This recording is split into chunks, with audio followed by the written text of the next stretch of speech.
that. Well, I can't know through all possible worlds if they wouldn't. Right, exactly. So right off the bat, your initial claim is false. Okay, well, if this is a philosophy 101 class, then you've completely and totally debunked me, sir. Yeah. Wow, great, I've debunked. great. Well, so great, your initial claim is false. Glad you can admit that. Now you want to go to the disinformation topic. Well, one, I think a lot of the rhetoric that you're spewing is very divisive for our nation because a lot of the times you're assuming people's intentions on these things, right? You're assuming that people are purposefully ignorant when you're in no position to actually know something like that. I don't know if people are purposely ignorant or not. I actually, unironically, I hold the individuals a lot less accountable than I do the content creators. Well, but you don't talk to people like that. Well, I usually am talking to content creators. Even most of the people in here, I think, are like on TikTok or something else. I've seen a lot of these faces. Okay, so that's an assumption without any evidence. Hold on, are you saying that I'm assuming without evidence that most of the people that I talk to tend to be like No, most creators? of the people in this room. That's what you're assuming. Okay. So anyways, again, you're assuming the intentions of these people, and that's not true. You're assuming that we're part of this MAGA cult, which is not true at all. I mean, the guy here earlier literally said that Trump. Well, did no wrong. well, maybe some people, right? And I don't believe that Trump can do no wrong, and I think most Republicans believe that, right? I'm disgusted by some of his personal behavior. I think his stances on abortion. He's gone way too far left. You've been voted out by the majority. Hey, well, your original claim was false, so that's great to hear.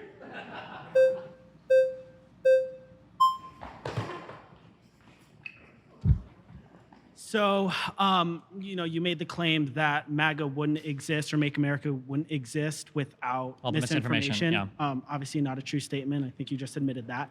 Well, I mean, likely they would. I can't prove that 100%. Okay, and this started way back during the Reagan years, so, that... I think it's accelerated a lot with social media, and it's accelerated a lot under Trump and MAGA. Okay, because Trump is the first guy that just lies with impunity, and there's no accountability on the conservative side when he does. So speaking of people who believe in MAGA, it seems like based off of the rhetoric that you have said, all of the people in here and the millions of people who are kind of fall into that umbrella of, believing in Make America Great Again, you act like we're some cult and we're, some evil people. All of us are human. Every person in this room. I mean, asylum seekers are human, illegal immigrants are human, but you guys talk about deporting. Can you stop interrupting me? I'm talking. Yeah, you're virtually I'm talking. I don't really care. I'm talking. Okay, so am I. Let's be respectful. I don't have to be. So everyone here in this room is human, and people who are Make America Great Again and who go to these Trump rallies love each other and love other people and love humans and want to, they want to see the betterment of society and betterment of everybody in this country. Return to your seats.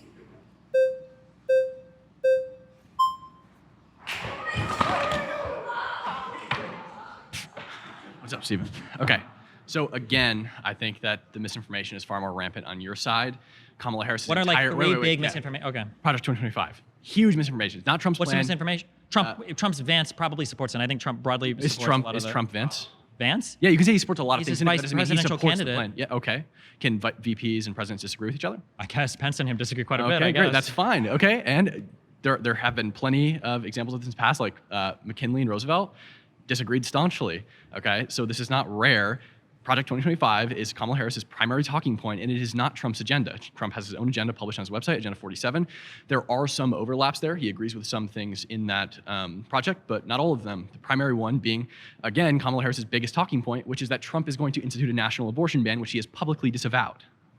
Well, I think the problem was for a long time, I don't think he would say no to that, although I think he has said that he wouldn't vote on it. Over and now. over again, he said no. I've heard him go back and forth on it. Personally, I don't like the Project 2025 talking point. I think it's kind of cringe. I don't know if it's misinformation? Would I go as far as to call it misinformation? I'm not sure. Why? But even if I would call it Why misinformation. wouldn't you call it misinformation, Destiny? Because it's written by a conservative think tank. Okay, so what? So Speaking. who cares? Hold on. So what? Yeah, well, I might say that if even if I were to grant that as to be misinformation, it's nowhere near on the level of Haitians are eating cats and dogs. Okay. Do you think that, I actually argue totally the opposite, right? I think that it definitely is on that level, considering she's prescribing Trump's entire policy platform, trying to claim that Trump's entire policy platform is something that it isn't. And there are lots of things that Republicans disagree in that policy Donald platform. Trump, if he wanted, and it's a lie. And if Donald Trump wanted to fight against it, maybe he could just have a policy platform, and they just. He does have a policy platform. He doesn't Agenda talk policy. 47. It's on his website. Yeah, I've read it. Yeah, he It's does. A joke. It's things like we're going to bring down the interest rates. He can't even do that That's as the same thing president. with Kamala Harris's policy platform. No, she can't Her bring down entire interest section rates. on housing is 4 paragraphs. Yeah, but you necessity. can't bring down interest rates. At the very least, there's some solid stuff there, even if I think it's a little bit too far to the Sure, left. but of me. are you saying there's no policy proposals at all? I'm saying that Donald Trump, 47? when Donald Trump speaks, he doesn't talk It's more policy fleshed out ever. than her plan. No, for I sure. don't think so. Okay. Her entire housing section is 4 paragraphs. In one of them, I think I Donald would Trump's hardly is count one. as a paragraph. I think it's one paragraph. All right, Okay, there guys, we're time. It was 4 We're at times time. better. Okay, please All right. return to your seat. I'm Pete Buttigieg. I'm a father of 2, a veteran of the Afghanistan war. I served as mayor of my hometown in Indiana, and now I live in Michigan. And today, I'm surrounded by 25 undecided voters. My next claim is Americans will have more rights and freedoms under a Harris-Walz administration.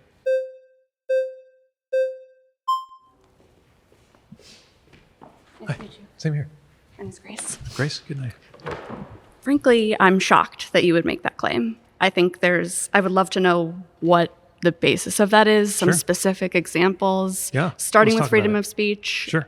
If you Okay, could. let's start with freedom of speech. So Donald Trump has said that he wants to revoke the licenses of television networks that have broadcast coverage that he disagrees with. I can't think of a more direct attack on the freedom of speech than a government official or a wannabe government official saying, I want to punish a television network because of their journalism, right? So that's how I feel about free speech. There's also more personal rights, a woman's right to choose, my right to have this ring on my finger, that I feel are much more secure if she's in charge than if he's in charge.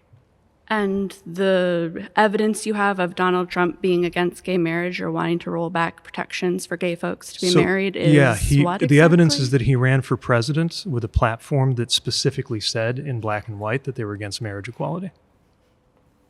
And like this is today. So they've kind of rubbed that out of the platform since the last time he ran for president, but the people he put on the court are contributing to a majority that already took away a woman's right to choose and doesn't seem very interested in protecting my right to marry, nor did he do anything to help get that legislation passed when Ruth the Bader Biden-Harris administration Ginsburg passed didn't it. think that Roe v. Wade was the appropriate statute on which to be hanging reproductive freedom. And Obama campaigned in 2007. There was a bill introduced to the 110th Congress, H.R. 1964, the Freedom of Choice Act. He campaigned.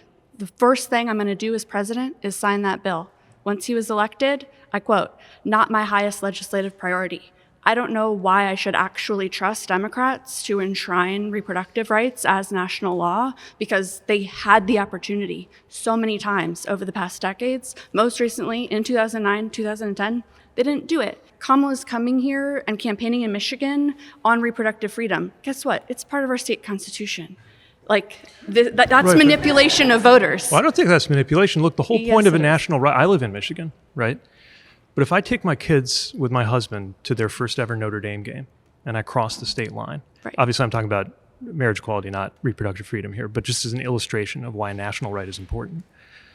I don't want my marriage to evaporate the moment I cross the Michigan-Indiana state line. What she's talking about is that a national right should be national. It's true, you have great leaders here in Michigan who have taken action at the state level to protect reproductive rights. But since when does civil rights disappear at state lines? And how is it pro-freedom to take away a national protection and say, well, if some state wants to take away this freedom, have at it? We went through this as a country with the civil rights era. We're definitely going through this right now on something like choice, where your rights in Alabama are different than they are in Michigan, right? I do want to circle back to something you said about the number one thing you have as evidence for Donald Trump being against free speech is that he wants to revoke these licenses for campaign, like coverage he doesn't agree with. To what extent is it untrue coverage? I think the whole idea of free speech is that people can go on a network and air opinions that you disagree with. What about And- social media? Because Yeah, the Harris well- Walz campaign wants to make it illegal to put misinformation or malinformation on social media. Well, I think that's not true. Well, that's what he said, and that's what she said. At best, that's an extreme simplification, and it's not really true. I mean, look, nobody has made more statements about being willing to use the powers of government to shut down people who disagree with them than Donald Trump. And you think it's okay to shut down the license of a TV station? I didn't say that. Okay, I thought that was implied in your question when you said, what if it's untrue information that they're broadcasting? Well, I'm just asking.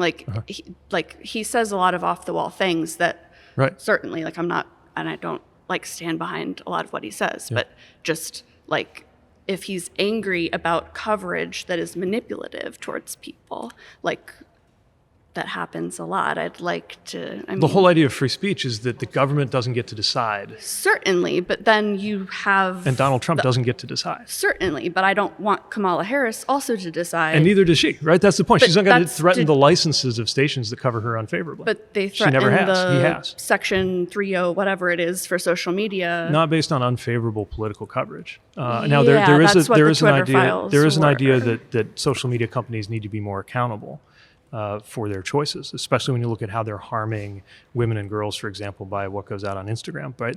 But that's not the same as a free speech debate.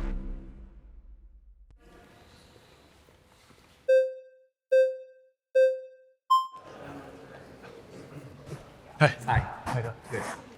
All right, so I definitely do agree about Kamala giving more freedoms.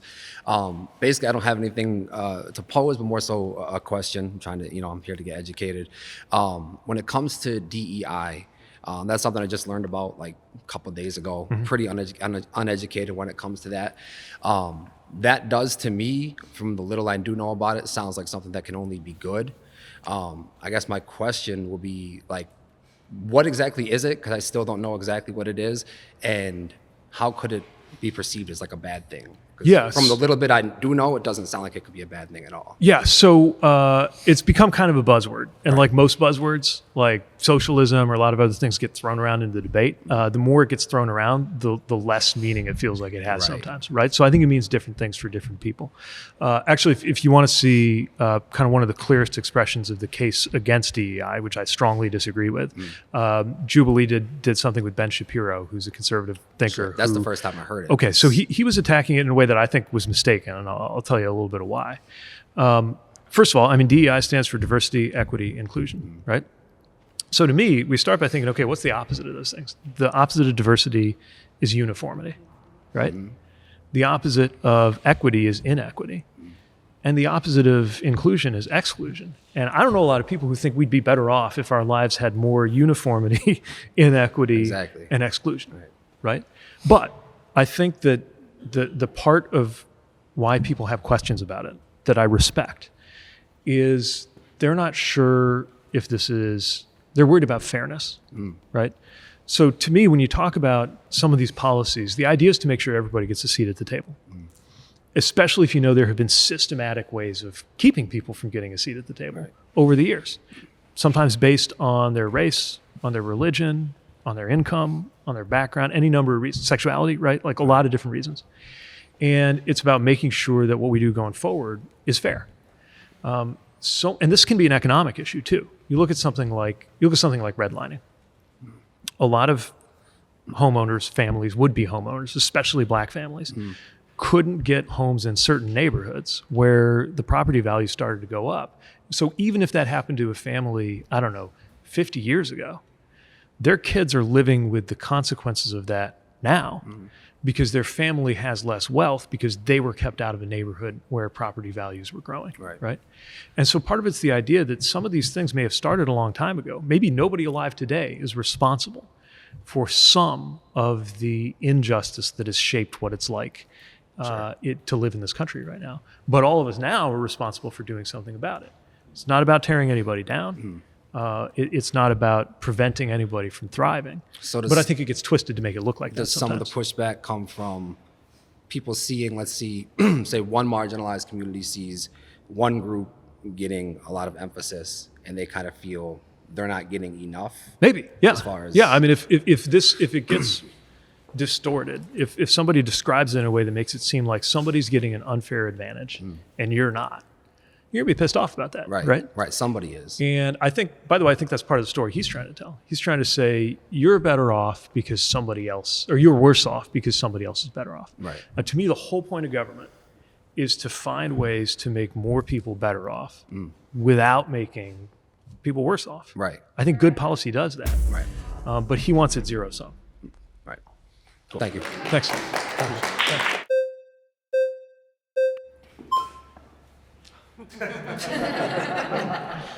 Hi. It's a pleasure. I'm Tim. It's really a pleasure to be up here. I would have voted for you in 2020. Thank I you. would vote for you right now. I think you're fantastic. I agree with a lot of your views. I disagree with also a lot. Very middle of the road person. Why can't Kamala answer some of these questions that you're able to answer? Why? Why? It's an oversimplification of a concept, but I feel like when I listen to her, I don't get. It's almost jumping back to the character. When you talk back when you were running, I hear genuine interest, feelings in your voice. I know what you want, and I know that when you say something, you really mean what you're saying. I don't ever get that sense. There were some times in the debate with Kamala that I got a sense of that, but since then, especially with some of the not as great, the town hall and some of the CNN stuff that I don't know. So one thing I point to is like she faces some constraints that I don't.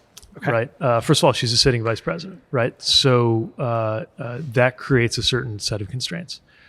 I also think just the advice that I know you get of things to be careful about when you're actually a nominee for president, and definitely when you consider the historic nature of her nomination, can also make it more challenging.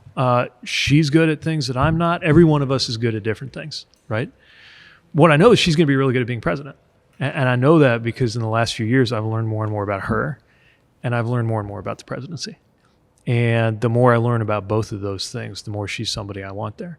Look, she and I competed 5 years ago, right, for the nomination. And thanks for and by the way, Joe Biden was obviously the competitor who won, and there were like 20 others, right?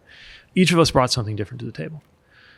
But one of the things I really respect about her right now in this moment is that she has brought our party together, and our party is not famous for coming together around anything. Like the achievement of like doing that in a matter of hours is no small thing for our very fractious Democratic Party, right? And then she didn't stop there. I have never seen a Democratic nominee bring more Republicans into the fold, the folks she's campaigning with, right? Without pretending to be something she's not. She's not saying I'm a conservative now. So, now that I've got the Democrats, okay, all the Republicans come over.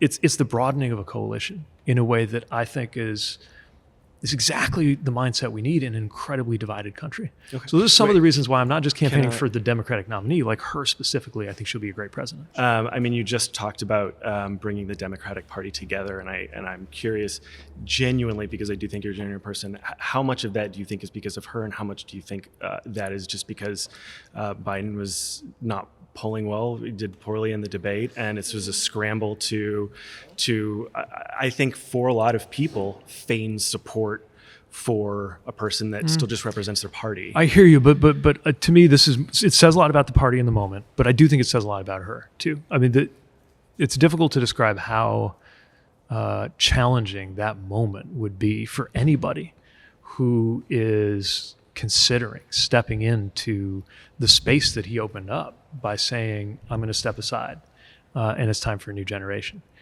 And I think that there's a particular quality that she's brought to this that anybody who's good at what they do makes it look easy, right? And again, everybody in politics has certain things, there are certain pieces of being in politics that they're stronger at than others.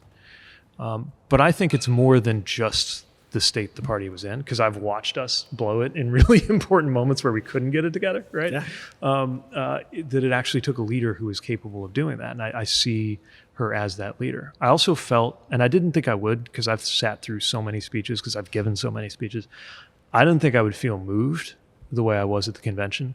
Chasten and I, most of the time we were just running around, but we stood and saw her give that speech. And I was really moved by it. And I hope folks take a minute to watch it. The debate too. Now, again, you're never going to find the candidate that's 100%, unless you run for president. Sure. You will never find, so like you mentioned, you were supportive of me, but that didn't mean we agreed on everything either, right? But the choice to me couldn't be clearer this time around, and I'm not just against him. I'm for her. Thanks.